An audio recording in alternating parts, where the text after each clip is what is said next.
Next, I would like to invite Leader of Opposition to provide the first clash, Mr. Gaushey Shahriar.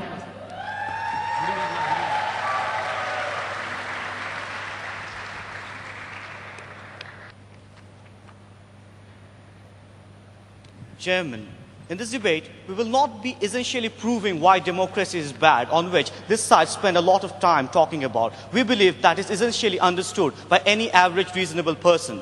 But we will be pointing out the problems with the proposal that they tend to make us believe. And we will show you why, indeed, at the end of the day, it will fail to meet the objectives that they seek for.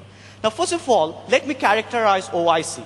In OIC, we have a person called Saudi Arabia who engages with the United States as far as WikiLeaks is concerned and advises them to attack Iran just because Iran is developing a missile weapon or nuclear weapon. We also have another person called Iraq who attacked another person called Kuwait just because Kuwait had a huge amount of oil. We also have, ladies and gentlemen, a person called Bangladesh with an average GDP of hardly $500 and a person called Qatar or Bahrain with an average GDP of 20,000 US dollars per capita. Now we see, ladies and gentlemen, when we characterize OIC, there is a vast amount of disparity, and this side actually considered that there is essentially a vast amount of disparity. Now the basic question that we bring about here is, starting from the very ideology in terms of being a Shia and Sunni, in terms of identifying your border, in terms of your fiscal policy, there is a difference in ideology, there is a difference in denomination, and this side has essentially not shown us how this disparity can be overcome. Sir. Yes. In an average parliament anywhere, you will have individuals with different ideologies and beliefs, yet they can still reconcile it through the process of debating it in a parliament. How is it any different from an OIC parliament? The thing that I'm trying to say, if you are all silent, please. What I'm trying to say basically is that the level of disparity, as I have shown in the characterization of OIC, is such grievous, is such dire, that it will not essentially force a cooperation that is necessary in democracy. Now let me analyze this with the European Union. Now basically, if you compare European Union, the countries are homogeneous, and more importantly, they share a common geographical border. They more often than not essentially have a more uniform financial policy. They have a more uniform culture. But in comparison to this, if you look into OIC, we see that this level of homogeneity is much more. This level of difference is much more. And more importantly, what we try to point out is that when European Union formed, the countries, in a minute, sir, the countries admitted themselves into the European Union spontaneously. It is they themselves who voted. And for them to vote, essentially, first of all, there was a democratic platform in these countries for these countries to vote in order to decide whether they would be member of EU or not. But in OIC, we see, first of all, there is disparity. First of all, there is a negative branding of democracy. So we do not have that framework in the first place where citizens can decide whether at all, if at all, such a parliament should be formed or not. Now, in this debate, we'll be talking about how, at the end of the day, in a minute, this proposal is going to harm OIC.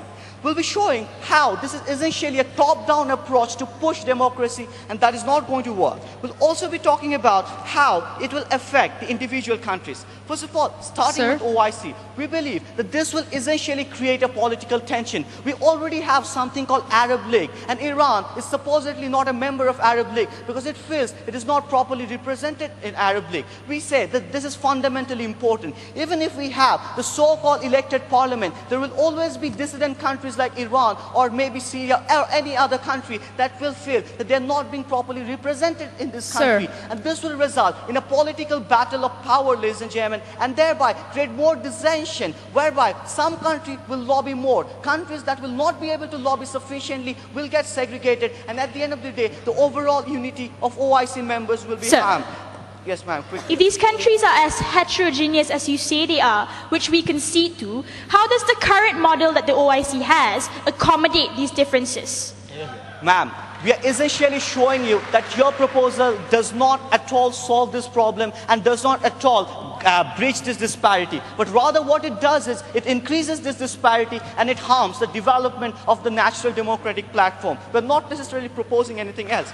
Now what basically I'm trying to say is that there's also the matter of external influence. We all know the amount of US lobbying behind countries such as Saudi Arabia, behind other countries in the Middle East, and Iran, and other countries, and especially different members within the Middle East, Sir. do fear this external influence. The once we politicize this, says that there is an election, there is a reasonable amount of influence to be for a lobbying from external powers to influence the policies within this particular Middle East countries. And we believe this will be detrimental and a direct threat to those members who do not find a benefit in this. Now, how is Sir. this a top-down approach to democracy? The democracy is something that cannot be achieved overnight. It has to be institutionalized. From the grassroots level, we need to have the Union Council or a system to represent the people. Then, from the grassroots level, we have the city councils. From the city councils, we have the state parliament. From the state parliament, we have the national parliament. Now we say this is fundamentally important because when in most of these countries, which are either A,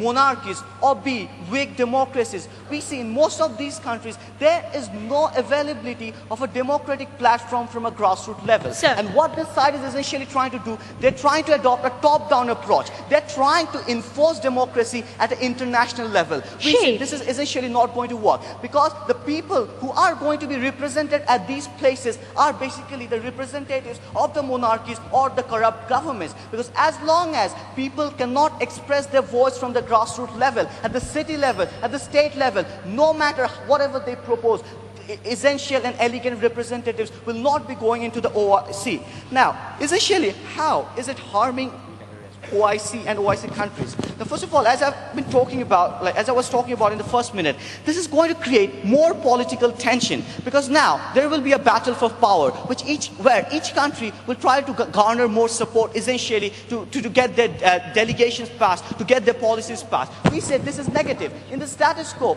countries have uniform representation, but this necessarily will not ensure this form of uniform representation. And we also say that when countries find that they are not being adequately represented, they always have this chance of segregating themselves, and this will further lead to detriment of OIC because now these countries that were essentially a member of OIC will not be meaningfully representing themselves, will not be meaningfully affiliating themselves with OIC. And more importantly, if countries individually do not agree to this policy, OIC trying to impose it on them will be a violation of their sovereign right, ladies and gentlemen. So we believe we have essentially shown you how that the disparity that they talk about is destructive and not constructive. It is not going to forge any democratic union, and we've also shown why it is detrimental for OIC and the OIC members. Thank you.